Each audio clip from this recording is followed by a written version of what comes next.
Hi welcome back to my channel. ఈరోజు కథ attitude మొగుడు మూడో భాగాన్ని వినేద్దాం. అన్వి అంజు వాళ్ళ ఫ్రెండ్స్తో కూర్చొని సాయంత్రం మాట్లాడుకుంటూ ఉంటారు. ఒక్కొక్కరు వాళ్ళ లైఫ్ గురించి మాట్లాడుకుంటుంటారు. ఏమే నీ లైఫ్ ఎలా ఉంది అని అడుగుతుంది ఒక ఫ్రెండ్ ఇంకో ఫ్రెండ్ని. దానికి ఇంకో ఫ్రెండ్ సమాధానం ఇస్తూ, ఇదెందుకు హ్యాపీగా ఉండదే, ఇక్కడ ఉండేది ఇది దీని మొగుడే కదా, దాని అత్తామామలు ఊర్లో ఉన్నారు, ఇంకా దీనికేం బాధ ఉండదు, హ్యాపీగా లైఫ్ రన్ చేస్తూ ఉంటుంది. దానికి ఇంకో ఫ్రెండ్, అవునే అత్తామామలుంటే మనం అసలు ఎంజాయ్ చేయలేం, ఎప్పుడు వాళ్ళకి సేవలు చేస్తూ ఉండాలి. అవునే మా ఇంట్లో కూడా నేను మా హస్బెండ్ ఇద్దరం ఉంటాం, మాకు చాలా ప్రైవసీ ఉంటుంది, మమ్మల్ని డిస్టర్బ్ చేసే వాళ్ళు కూడా ఉండరు. దానికి ఇంకో ఫ్రెండ్, నేనైతే నా హస్బెండ్కి చెప్పాను తన అమ్మానాలని ఓల్డేజ్ హోమ్కి పంపించమని, ముందైనా ఒప్పుకోలేదు అన్నారు, కానీ నేను పట్టుబట్టేసరికి ఆయన పంపించక తప్పలేదు అని గొప్పగా చెప్తుంది. అలా ఒక్కొక్కరు ఒక్కొక్కలా అత్తామామలను అనడం మొదలు పెడతారు.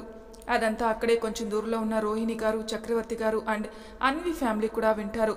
ఫ్రెండ్స్ అందరూ మాట్లాడుకుంటూ ఉంటే అన్వి అంజు ఒకరినొకరు చూసుకొని సైలెంట్గా ఉంటారు.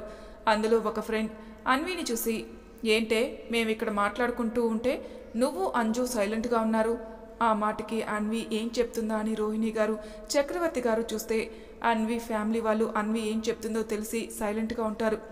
అప్పటి వరకు సైలెంట్గా ఉన్న అన్వి తన ఫ్రెండ్స్ అన్న మాటలకి అన్వి చిన్నగా నవ్వి, నేను ఒకటి అడుగుతాను దానికి ఆన్సర్ చెప్తావా? దానికి తన ఫ్రెండ్ అడుగు అనడంతో, నీకు అన్నయ్య ఉన్నాడు కదా, అతనికి పెళ్ళయి నీకు వదిన వస్తే తను కూడా మీలాగే నీ అన్నయ్యతో నువ్వు నేనే ఉందాం, మీ అమ్మానాలని బయటికి పంపించేయనంటే నువ్వు మీ అన్నయ్య ఊరుకుంటారా? దానికి ఆ ఫ్రెండ్, అలా ఎలా ఊరుకుంటాం, తనకి బుద్ధి చెప్పైనా సరే అమ్మానాలని ఇంట్లోనే ఉంచేస్తాం. దానికి అన్వి, తనతో మీ అమ్మానాలని అలా చేస్తే నువ్వు ఊరుకుంటావా అని అంటేనే అలా అంటున్నావే, మరి 25 ఏళ్ళు కష్టపడి కనీ పెంచి ఒక ప్రయోజకుని చేసి అతనికి పెళ్ళిడు వచ్చిందని ఒక అమ్మాయికి ఇచ్చి పెళ్లి చేస్తే మీరు మాత్రం వాళ్ళ అమ్మానాలని దూరం చేశారు. ఒకసారి ఆలోచించండి, వాళ్ళకు కూడా వాళ్ళ అమ్మానాలని దూరం చేసినందుకు చాలా బాధ ఉంటుంది కదా, కానీ అది వాళ్ళు బయటికి చెప్పరు, కారణం మీరు బాధపడతారు అనడంతో అందరూ సైలెంట్ అయిపోతారు. మనం వెళ్ళే ఇంట్లో ఉన్న అత్తామామల్ని తల్లిదండ్రులుగా చూస్తే వాళ్ళని దూరం చేసుకోవాలని అనుకోరు. అందులో ఇంకో ఫ్రెండ్, మరి నువ్వు కూడా అత్తామామల్ని తల్లిదండ్రులుగా చూస్తావా అన్న మాటకి అన్వి నవ్వుతూ, ఖచ్చితంగా చూస్తాను, నేను నా తల్లిదండ్రులని ఎలా చూస్తానో నా పెళ్ళయ్యాక నా అత్తామామల్ని నా తల్లిదండ్రులుగా భావించి వాళ్ళకి సేవ చేస్తాను, అలాగే నా భర్తని కూడా నా తల్లిదండ్రుల్ని తన తల్లిదండ్రులుగా భావించేలా చేస్తాను, అంతేకాని వాళ్ళని మాత్రం దూరం చేసుకోను. మా వదిన్నే చూడండి, మా అన్నయ్యని మాకు దూరం చేయకుండా అదే ఇంట్లో ఉంటూ మమ్మల్ని తన బాధ్యతగా భావించి అందరికీ పనిచేసి పెడుతుంది.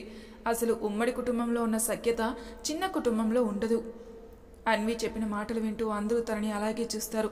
అన్వి మాటలు విన్న రోహిణి గారికి, చక్రవర్తి గారికి అయితే హ్యాపీగా అనిపిస్తుంది. అప్పటి వరకు ఏదో లోకంలో ఉండి చెప్పిన అన్వికి క్లాప్ సౌండ్ వినిపించడంతో తేరుకొని చుట్టూ చూస్తుంది. అందరూ తన చుట్టూ కనిపించడంతో సైలెంట్గా వెళ్ళి తారక్ దగ్గర నిలబడుతుంది.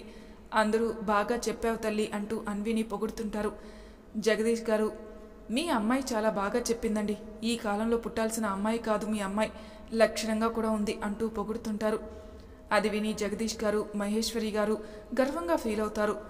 జగదీష్ గారు అన్విని దగ్గరికి తీసుకుంటారు. పృథ్వీ, తారక్కి వాళ్ళ చెల్లెలు అలా మాట్లాడుతుంటే ఉప్పొంగిపోతారు. తన మరదలు తనని అంతగా అర్థం చేసుకున్నందుకు అతిథి చాలా హ్యాపీగా ఫీల్ అవుతుంది. అన్వి, అంజు ఫ్రెండ్స్ అందరూ అన్వి దగ్గరకు వచ్చి తనకి సారీ చెప్పి వాళ్ళు ఇప్పటి నుండి వాళ్ళ అత్తామామల్ని జాగ్రత్తగా చూసుకుంటామని చెప్తారు. దానికి అన్వి హ్యాపీగా ఫీల్ అవుతుంది. అందరూ ఒకరొకరుగా వెళ్ళిపోతారు. వినోద్ గారు అన్వి తల నిమురుతూ, చాలా గొప్పగా చెప్పావు తల్లి అంటూ మెచ్చుకుంటారు. కొద్దిసేపటికి చక్రవర్తి గారు, రోహిణి గారు వెళ్ళిపోతారు. నైట్ డిన్నర్ చేసి అంజు వాళ్ళకి బాయ్ చెప్పి అన్వి వాళ్ళు కూడా వెళ్ళిపోతారు. మార్నింగ్ అయింది. అన్వి కిందికి వెళ్ళేసరికి అందరూ డైనింగ్ టేబుల్ దగ్గర కనిపిస్తారు. అన్వి అక్కడికి వచ్చి, ఈరోజు స్పెషల్ ఏంటమ్మా అంటూ చైర్లో కూర్చుంటుంది. ఈరోజు ఉప్మా దోశ చేశాను అన్నది మహేశ్వరి గారు. వావ్, అయితే ఉప్మా పెట్టమ్మా, అందులో సాంబార్ వేసుకొని తినేస్తాను అన్నది అన్వి. మహేశ్వరి గారు, అదేం అలవాటే తల్లి, చిన్నప్పటి నుండి ఇడ్లీలో సాంబార్, ఉప్మాలో సాంబార్, ప్రతి దానికి సాంబార్ అని ప్రాణం తీస్తున్నావు, అసలు నిన్నుగాదే ఆ సాంబార్ కనిపెట్టిన వాడిని అనాలి. మహేశ్వరి, నన్నేమైనాను, నా సాంబార్ ననకు, ఐ లవ్ సాంబార్, ఉప్మాలో ఎంత బాగుంటుందో తెలుసా అంటూ ఉప్మాలో సాంబార్ వేసుకోకపోతే నన్నే పేరు పెట్టి పిలుస్తావా అంటూ బౌల్ని లాగేసుకుంటారు మహేశ్వర్ గారు, అన్విని సాంబార్ వేసుకుని ఇవ్వకుండా. మహేశ్వరి గారు సాంబార్ బౌల్ లాక్కునే గానీ అన్వి ఏడుపు మొహం పెట్టగానే అదితి ఇంకో బౌల్లో సాంబార్ వేసిస్తుంది. అది చూసి అన్వి హ్యాపీగా ఫీల్ అవుతూ థ్యాంక్ యూ వదిన అని అతిథిని హగ్ చేసుకుని మహేశ్వరి గారితో, చూసావా మహేశ్వరి, నువ్వు సాంబార్ లాగేసుకుంటే నాకు మా వదిన సాంబార్ వేసిచ్చింది అంటూ ఉప్మాలో సాంబార్ వేసుకుని స్పూన్తో తినడం మొదలు పెడుతుంది. అన్వి, ఈరోజు జాబ్ ఇంటర్వ్యూ ఉందన్నావు కదా, రా, ఇంకా టైం అవ్వలేదా అన్నాడు పృథ్వీ. అవునన్నయ్య, కానీ టైం ఉంది, టిఫిన్ చేసి వెళ్తాను. డ్రాప్ చేయనారా అన్నాడు తారక్. లేదురా, స్కూటీ ఉందిగా, నేను వెళ్తాను అని తినడం కంప్లీట్ చేస్తుంది అన్వి. అన్వి జాబ్ ఇంటర్వ్యూకి వెళ్తుంది. పృథ్వీ ఆఫీస్కి, జగదీష్ గారు కాలేజ్కి, తారక్ ఫ్రెండ్స్ని కలవక చాలా రోజులు అవడంతో కలవడానికి వెళ్తాడు. మహేశ్వరి గారు, అతిథి, చైతు ఇంట్లోనే ఉంటారు. అన్వి ఆఫీస్ ముందు స్కూటీ పార్క్ చేసి లోపలికి వెళ్తుంది. రిసెప్షన్ దగ్గరికి వెళ్ళి అక్కడున్న రిసెప్షనిస్ట్తో జాబ్ కోసం మాట్లాడుతుంది. అది విన్న రిసెప్షనిస్ట్ వాళ్ళ బాస్కి కాల్ చేసి మాట్లాడి అన్వి వైపు చూసి, మేడం, బాస్ చిన్న మీటింగ్లో ఉన్నారు, మీరు అక్కడ కూర్చోండి, పిలుస్తాను. దానికి అన్వి సరే అని సోఫాలో కూర్చుంటుంది. తన క్యాబిన్లో మీటింగ్లో ఉన్న చరణ్ మీటింగ్కి వచ్చిన వాళ్ళతో మాట్లాడుతూ అనుకోకుండా సీసీటీవీ ఫొటోస్ చూస్తాడు. అందులో అన్వి తనకి కనిపించడంతో వావ్, గార్జియస్ అని మనసులో అనుకుని సీసీ ఫుటేజ్లో కనిపిస్తున్న అన్వి వైపు అలాగే చూస్తాడు. ఎవరో పిలిచేసరికి తేరుకొని వాళ్ళ వైపు చూసి 1 minute అని రిసెప్షనిస్ట్కి కాల్ చేసి, ఇప్పుడు ఇంటర్వ్యూకి వచ్చిన అమ్మాయి ఉందా అని అడుగుతాడు. తను ఉంది అని చెప్పడంతో ఒక 5 minutes తర్వాత తనని పంపించు అని మీటింగ్ త్వరగా ఫినిష్ చేసి వాళ్ళని పంపించి అన్వి కోసం వెయిట్ చేస్తుంటాడు. రిసెప్షనిస్ట్ అన్విని పిలిచి సార్ రమ్మన్నారు అని చెప్పేసరికి అన్వి చరణ్ ఉన్న క్యాబిన్ దగ్గరికి వెళ్ళి డోర్ నాక్ చేసి మే కమిన్ సార్ అంటుంది. చరణ్ కమిన్ అనడంతో లోపలికి వెళ్తుంది. అన్వి నడుస్తూ వస్తుంటే చరణ్ అలాగే చూస్తుంటాడు. అన్వి తనని పిలవడంతో తేరుకొని అన్వి వైపు చూస్తాడు. అన్వి ఫైల్ ఇస్తుంది. చరణ్ అది తీసుకుని కూర్చోమని చెప్పి తన ఫైల్ చూస్తాడు. అన్వి కూర్చొని చరణ్ ఏం చెప్తాడా అని చూస్తుంది. చరణ్ ఫైల్ క్లోజ్ చేసేసి అన్వికి ఇచ్చి, చూడండి మిస్, మీ ఫైల్ చూశాను, అన్నిట్లోనూ మంచి గ్రేడ్ ఉంది అని లేచి, మీరు ఎక్కడికి వెళ్ళినా జాబ్ కన్ఫర్మ్, కానీ నేను మీకు జాబ్ ఇవ్వాలంటే ఒక కండిషన్ అంటూ అన్వి వైపు చూస్తాడు. అన్వి లేచి ఏంటి సార్ అది అనగానే చరణ్ తన వైపు చూసి, నువ్వు నాతో 1 night గడపాలి అనడంతో అన్వి షాక్ అయి అలాగే చూస్తుంది.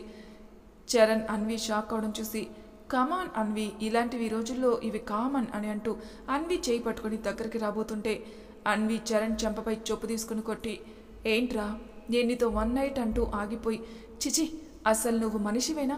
ఇంటర్వ్యూకి వచ్చిన ఆడపిల్లలతో ఇలాగైనా మాట్లాడేది సంస్కారం లేదా? ఏ అమ్మాయి ఇంటర్వ్యూకి వచ్చినా ఇలాగే మాట్లాడతావా? సిగ్గులేదా? నీతి లేని కుక్క అంటూ చరణ్కి మాట్లాడే అవకాశం ఇవ్వకుండా పచ్చి బూతులు తిట్టి, ఇంకోసారి ఏ ఆడపిల్లకైనా ఇలా చేస్తే నీ మీద యాసిడ్ పోసేస్తాను, జాగ్రత్త అని కోపంగా అక్కడి నుండి వెళ్ళిపోతుంది. వెళ్ళిన అన్వి వైపే చూసి, ఏం ఫైర్ ఉందే నీలో?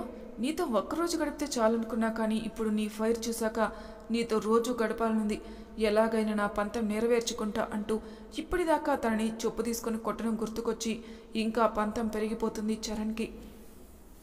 బయటికి వచ్చిన అన్వి, చిచి ఈ రోజుల్లో ఆడపిల్లలకి సేఫ్టీ లేకుండా పోతుంది, ఎక్కడ చూడు ఆడపిల్లని ఎలా ఇబ్బంది పెట్టాలని చూసే అబ్బాయిలే కానీ అమ్మాయిల్ని మనిషిగా కూడా చూడడం లేదు, ఇలాంటి వాళ్ళని బ్రతికి ఉండగానే తల వరకు కప్పెట్టి రోజు నరకం చూపించాలి అనుకుంటూ స్కూటీ స్టార్ట్ చేసి అక్కడి నుండి వెళ్ళిపోతుంది. ఇంటికి చేరుకున్నాక అన్వి స్కూటీ స్టాండ్ వేసి ఎటూ చూడకుండా చిరాగ్గా లోపలికి వెళ్తుంది. తనని అలా చూసిన మహేశ్వరి గారు, ఏమైంది దీనికి ఇంత చిరాగ్గా ఉంది అని ఏమైందో కనుక్కుందామని దగ్గరికి వెళ్ళబోతుంటే, అమ్మా నువ్వుండు నేను వెళ్తాను అని తారక్ అన్వి దగ్గరికి వెళ్తాడు. అన్వి బెడ్పై కూర్చోవడం చూసి తన దగ్గరికి వెళ్ళి ఏమైందిరా అంటాడు. అప్పటి వరకు చరణ్ని తిడుతూ ఏదో లోకంలో ఉన్న అన్వి తారక్ పిలిచేసరికి తేరుకుని తన వైపు చూస్తుంది.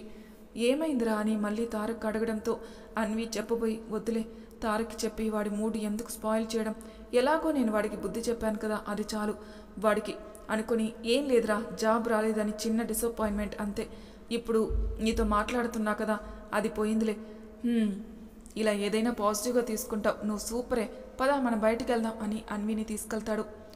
అలా సాయంత్రం అయింది. అన్వి తారక్ ఇంటికి వచ్చేసరికి హాల్లో అందరూ కూర్చొని ఉన్నారు.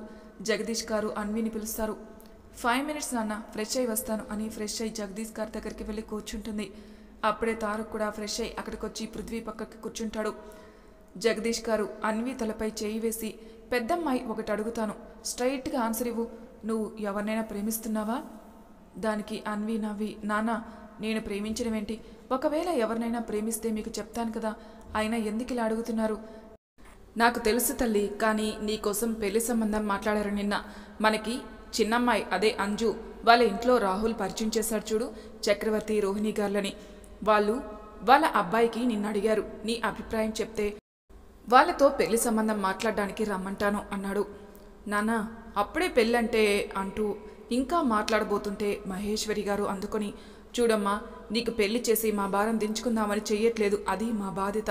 ఇప్పటికే నలుగురు మీ పెద్దమ్మాయికి పెళ్లి చేయకుండా మీ చిన్నమ్మాయికి పెళ్లి చేశారేంటి అని అడుగుతున్నారు. వాళ్ళ మాటలు పట్టించుకోమని కాదు, నీకు పెళ్ళీడు వచ్చింది, ఏ వయసులో జరిగే ముచ్చట ఆ వయసులోనే జరగాలి, అందుకే చెప్తున్నాను. ఇంకా తర్వాత నీ ఇష్టం. అన్వి ఏమీ ఆలోచించకుండా పృథ్వీ తారక్ల వైపు చూస్తుంది. వాళ్ళు కళ్ళు ఆర్పడంతో అతిథి వైపు చూస్తుంది. తను కూడా చిన్నగా నవ్వడంతో సరే నాన్న మీ ఇష్టం అని నవ్వుతుంది. దానికి జగదీష్ గారు, సరే అమ్మా, నేను ఇప్పుడే వాళ్ళకి కాల్ చేసి రేపు రమ్మంటాను అని ఫోన్ తీసి వినోద్ గారికి కాల్ చేసి విషయం చెప్తారు. సోఫాలో కూర్చున్న రోహిణి గారు టెన్షన్గా ఫోన్ వైపే చూస్తున్నారు. అది గమనించిన చక్రవర్తి గారు, రోహిణి ఎందుకు టెన్షన్ పడడం, జస్ట్ రిలాక్స్, వినోద్ ఫోన్ చేస్తాడు కదా. దానికి రోహిణి గారు, లోపల టెన్షన్గా ఉన్నా పైకి మీలాగా రిలాక్స్గా కనిపించడం నా వల్ల కాదు. నిజం చెప్పండి, మీకు మాత్రం కంగారుగా లేదా, అన్వి ఎక్కడ మిస్ అయిపోతుందో అని? ఎందుకు లేదు, ఖచ్చితంగా ఉంది. అన్విని చూడగానే మన ఇంటి కోడలుగా తనైతే బాగుంటుందని అనిపించింది. నిన్న తన నడవడిక, తన పద్ధతి, వినయం, పెద్దల పట్ల తన గౌరవం, అన్ని లక్షణాలున్నాయి. అలాంటి అమ్మాయిని వదులుకోవడానికి ఎవరూ ఇష్టపడరు. కానీ మన సుపుత్రుడు ఏమంటారో చూడాలి, వారి సంగతి నేను చూసుకుంటాను అని మాట్లాడుతుండగా చక్రవర్తి గారికి కాల్ రావడంతో టీపై మీద ఉన్న ఫోన్ తీసి చూస్తారు. వినోద్ గారు కాల్ చేయడంతో లిఫ్ట్ చేసి మాట్లాడతారు. హలో చక్రవర్తి, వాళ్ళు మీ పెళ్లి సంబంధానికి ఒప్పుకున్నారా, రేపు పెళ్లి చూపులకి రమ్మన్నారు. దానికి చక్రవర్తి గారు హ్యాపీగా ఫీల్ అవుతూ, అవునా, థ్యాంక్ యూ వినోద్, మేము రేపు మార్నింగ్ వస్తామని చెప్పు అని కాల్ కట్ చేసి రోహిణి గారితో, జగదీష్ వాళ్ళు రేపు పెళ్లి చూపులకి రమ్మని చెప్పారట. రోహిణి గారు హ్యాపీగా ఫీల్ అవుతూ, అవునా, అయితే రేపు వెళ్ళి పెళ్లి సంబంధం ఫిక్స్ చేసేయాలి అంటూ సంబరపడిపోతుంటే దానికి చక్రవర్తి గారు, హలో మేడం, ముందు మన కొడుకుని ఒప్పించు, ఆ తర్వాత అక్కడికి వెళ్ళే ప్రోగ్రాం. నేను నా కొడుకుని ఒప్పిస్తాను, చూస్తూ ఉండండి అని ఉడుక్కుంటుంది. ఇద్దరి మనసుల్లో ఈ పెళ్లి ఫిక్స్ అవ్వాలని బలంగా కోరుకుంటున్నారు. కొద్దిసేపటికి ద్రోణ, దర్శి ఇంటికొస్తారు. ద్రోణ ఇద్దరిని విష్ చేసి పైకి వెళ్ళబోతుంటే రోహిణి గారు తనని పిలుస్తారు. రోహిణి గారు పిలిచేసరికి ద్రోణ వెనక్కి తిరిగి, ఏంటి మామ్, ఏమైనా చెప్పాలా? రోహిణి గారు అవునని తలూపి, ముందు నువ్వు ఫ్రెష్ అయ్యిరా నాన్న, దర్శి నువ్వు కూడా ఫ్రెష్ అయ్యిరా అని ఇద్దరిని పంపిస్తుంది. ఇద్దరు ఫ్రెష్ అయ్యి వచ్చి కూర్చున్నాక రోహిణి గారు ఇద్దరికి కాఫీ తీసుకుని వచ్చిస్తారు. విషయం ఏంటి మామ్ అంటూ ద్రోణ డైరెక్ట్గా పాయింట్కి వస్తాడు. దానికి రోహిణి గారు, అది నాన్న నీకు అంటూ తడబడుతుంటే, నాకు పెళ్లి సంబంధం చూశారు అంతే కదా అని ద్రోణ అనడంతో ముగ్గురు షాక్ అవుతారు. చక్రవర్తి గారు, రోహిణి గారు ఇద్దరు ద్రోణకి ఎలా తెలిసిందని షాక్ అయితే, ద్రోణ కోసం వాళ్ళు పెళ్లి సంబంధం చూడడం విని దర్శి షాక్ అవుతాడు. ద్రోణ కోపంగా పైకి లేచి తల్లిదండ్రుల వైపు చూస్తూ, మీకు నేను ముందే చెప్పాను కదా నాకు పెళ్లి ఇష్టం లేదని, ఎందుకు పదే పదే నేను వద్దన్న పనే చేస్తున్నారు? దానికి చక్రవర్తి గారు గట్టిగా, ఎందుకు నీకు పెళ్ళంటే ఇష్టం లేదు? మేము సంబంధం చూసిన ప్రతిసారి ఏదో ఒకటి చెప్పి తప్పించుకోవడం కాదు, ఇప్పుడు చెప్పు, పెళ్ళి ఎందుకు ఇష్టం లేదు? నేను పెళ్ళి ఎందుకు వద్దంటున్నానో మీకు కారణం కావాలి అంతే కదా? సరే చెప్తాను. నాకు అమ్మాయిలే నచ్చట్లేదు. అసలు ఈ కాలంలో ఎలా తయారయ్యారు, పాస్గా తయారవడం, మేకప్లు అన్నీ, లిప్స్టిక్లని, పొట్టిపెట్టి డ్రెస్సులు వేసుకుంటున్నారు. ఒక అబ్బాయికి ప్రపోజ్ చేసి ఇంకో అబ్బాయికి కనెక్ట్ అయ్యి వేరే అబ్బాయితో పెళ్లి చేసుకునే రకం వీళ్ళు. అందుకే నేను అమ్మాయిలు ఉన్న స్కూల్స్కి, కాలేజ్కి అస్సలు వెళ్ళలేదు. బాయ్స్ స్కూల్స్, బాయ్స్ కాలేజీలోనే చదివాను. అసలు వాళ్ళని అమ్మాయిలు అంటారా అన్న ద్రోణ మాటలకి రోహిణి గారు, అందరూ అలా ఉండరు కన్నా, పైగా నువ్వు ఫారిన్లో చదివా కాబట్టి నీకు అలా అనిపిస్తుంది. మేము చూసిన అమ్మాయిని ఒక్కసారి చూడు, నువ్వు ఒపీనియన్ మార్చుకుంటావు. లేదు మామ్, అందరూ అలాంటి వాళ్ళే, ఫారిన్లోనే కాదు ఇక్కడ కూడా అలాంటి వాళ్ళే ఉన్నారు అంటూ ద్రోణ అనడంతో, ఒక్కసారి చూడరా, చెప్తున్నాను కదా, నువ్వు ఖచ్చితంగా నీ ఒపీనియన్ మార్చుకుంటావు. లేదు మామ్, నువ్వెన్ని చెప్పినా నా ఒపీనియన్ మారదు నాన్న, ఈ అమ్మ మాటనే కాదంటావా అని కొంచెం సీరియస్ కారడంతో ద్రోణ కోపంగా, మీ ఇష్టం వచ్చినట్టు చేసుకోండి అని ఫ్రిడ్జ్లో ఉన్న బీర్ బాటిల్ని తీసుకుని టెర్రస్ పైకి వెళ్తాడు. అది చూసి చక్రవర్తి గారు, రోహిణి గారు బాధపడుతూ ఉంటే దర్శి అది చూసి, అమ్మా, డాడ్ మీరు బాధపడకండి, నేను చూసుకుంటాను అని ద్రోణ దగ్గరికి వెళ్ళేసరికి అక్కడ ద్రోణ ట్యాంక్ పైకెక్కి స్టెప్స్ పైన కూర్చొని బీర్ బాటిల్ని చేతిలో పట్టుకుని కోపంగా సిప్ చేస్తున్నాడు. అది చూసి దర్శి అక్కడికి వెళ్తాడు. ద్రోణ దర్శి రావడం గమనించి, ఏంట్రా వాళ్ళు మాట్లాడింది సరిపోలేదా, నువ్వు కూడా వచ్చావో? ఆ మాటకి దర్శి అలా అని కాదురా ద్రోణ, వాళ్ళు ఎంత బాధపడతారు చెప్పు. నువ్వు అలా అనేసి వచ్చేస్తే అమ్మకి డాడీకి కూడా ఉంటుంది కదా కొడుక్కి పెళ్లి చేయాలని. నువ్వు ఇలా చేస్తే వాళ్ళ మనసు బాధపడదా? అందుకని ఇష్టం లేకుండా పెళ్లి చేసుకుని బాధపడాలా? అది నా వల్ల కాదు అన్న ద్రోణ మాటకి. అలా కాదు ద్రోణ, ఒక్కసారి ఆ అమ్మాయిని చూడమని అంటున్నారు కదా, జస్ట్ పెళ్లి చూపులే కదా. రేపు వెళ్ళి ఆ అమ్మాయిని చూసి నాకు నచ్చలేదని చెప్పు, అప్పుడు ఏ ప్రాబ్లం లేదు కదా అన్నాడు దర్శి. ఎందుకో ద్రోణకి దర్శి మాటలు నిజమే కదా అనిపిస్తున్నాయి. దానికి సరే రేపు పెళ్లి చూపులకు వెళ్తాం, అక్కడికి వెళ్ళాక అమ్మాయి నచ్చలేదని చెప్పేస్తాను. దానికి దర్శి నవ్వి, ఇప్పుడు ప్రాబ్లం క్లియర్ అయింది కదా, ఇంకా బాటిల్ పడే అని బాటిల్ తీసుకోబోతే, ఏరా నన్ను ఇలా కూడా ఉండనివ్వవా అని బాటిల్ మొత్తం ఖాళీ చేసి పక్కకి పడేసి, ఇప్పుడు కొంచెం ప్రశాంతంగా ఉంది, నేను వెళ్ళి వర్క్ చేసుకుంటాను, నాకు రేపు జరిగే మీటింగ్కి సంబంధించిన ఫైల్ తీసుకురా. కానీ ద్రోణ, రేపు పెళ్లి చూపులకు వెళ్తున్నాం కదా అన్న దర్శి మాటలకి, పెళ్లి చూపులు మహా అయితే 2 hours జరుగుతాయి అంతేగా, దానికి మళ్ళీ మీటింగ్ క్యాన్సిల్ చేసుకునే అవసరమా అని తన యాటిట్యూడ్ని చూపిస్తూ రూమ్కి వెళ్తాడు. వెళ్తున్న ద్రోణ వైపే చూసి చిన్నగా నవ్వుకొని, నాకు తెలుసు ద్రోణకి తగ్గ అమ్మాయి వస్తుంది. అమ్మ డాడ్ చూశారు అంటే అమ్మాయి ఖచ్చితంగా ద్రోణకి పర్ఫెక్ట్ మ్యాచే. దేవుడా, ఎలాగైనా ఈ సంబంధం ఫిక్స్ అయ్యేలా చూడు తండ్రి అని వేడుకుని అక్కడి నుండి వెళ్ళిపోతాడు. అందరూ డిన్నర్ చేశాక అన్వి తన రూమ్లో బెడ్పై కూర్చొని తారక్ తెచ్చిన టెడ్డీ బేర్ని ఒళ్ళో పెట్టుకుని ఏదో ఆలోచిస్తోంది. ఏంటండి అన్వి గారు ఏదో ఆలోచిస్తున్నారు అన్న మాటకి తేరుకునేటి వైపు చూస్తుంది. పృథ్వీ, అతిథి, తారక్ ముగ్గురు వచ్చి అన్వి చుట్టూ కూర్చుంటారు. ఏమైంది అన్వి అంటూ అతిథి అడుగ్గా, ఏం లేదు వదిన, ఎందుకో కంగారుగా బెరుకుగా ఉంది, రేపు పెళ్లి చూపులంటే అంటూ అన్వి చెప్పేసరికి, పిచ్చి తల్లి, పెళ్లి చూపులంటే ఎవరికైనా అలాగే ఉంటుంది, నువ్వు రిలాక్స్గా ఉండు అని అతిథి అంటుంది. వదిన, ఒకవేళ పెళ్ళైతే మిమ్మల్ని అందరినీ వదిలి వెళ్ళిపోవాలి కదా అని అన్వి డల్లుగా పెట్టగానే ముగ్గురికి కళ్ళల్లో లైట్గా నీళ్లు తిరుగుతాయి. తప్పు అన్వి, అలా అనకూడదు. చూడు, ఇవి పెళ్లి చూపులు, రేపు నువ్వు పెళ్లి వాళ్ళకి గ్లామర్గా కనిపించాలి కదా, సో త్వరగా పడుకో అంటూ అతిథి అనేసరికి, అందుకేనా మన పెళ్లి చూపులప్పుడు నువ్వు గ్లామర్గా కనిపించావు అని పృథ్వీ అనగానే, మరే మీకు మేము నచ్చాలి కదా, అందుకే గ్లామర్గా కనిపించా అన్న అతిథి మాటలకి అన్వి నవ్వుతుంది. అది అలా నవ్వాలి. సరే నువ్వు పడుకో, రేపు త్వరగా లేవాలి కదా అని పృథ్వీ అతిథి వెళ్ళిపోతారు. అన్వి తారక్ వైపు చూసి, ఏరా నువ్వు నిద్రపోవా, ఇలాగే దెయ్యంలా మేల్కొని ఉంటావా? దానికి తారక్, లేదురా, నీ ఫేస్ ఎందుకో డల్గా కనిపిస్తుంది, ఏమైందో చెప్పు అనడంతో అన్వి తారక్ ఒడిలో తలపెట్టుకొని పడుకొని, ఏం లేదురా, రేపు పెళ్లి చూపులని చిన్న భయం అంతే, వదిన చెప్పింది కదా, సో కొంచెం రిలాక్స్గా ఉంది. సరే పడుకో అంటూ అన్వి తల నిమురుతాడు తారక్. మరి తర్వాయి భాగంలో ఏం జరుగుతుందో నెక్స్ట్ ఎపిసోడ్లో తెలుసుకుందాం. అంతవరకు నా ఛానల్ని సబ్స్క్రైబ్ చేయని వాళ్ళు ప్లీజ్ సబ్స్క్రైబ్ చేసుకోండి, లైక్ చేసి షేర్ చేయండి, మీ అభిప్రాయాలు నాకు కామెంట్ రూపంలో తెలియజేయండి. Thank you for listening.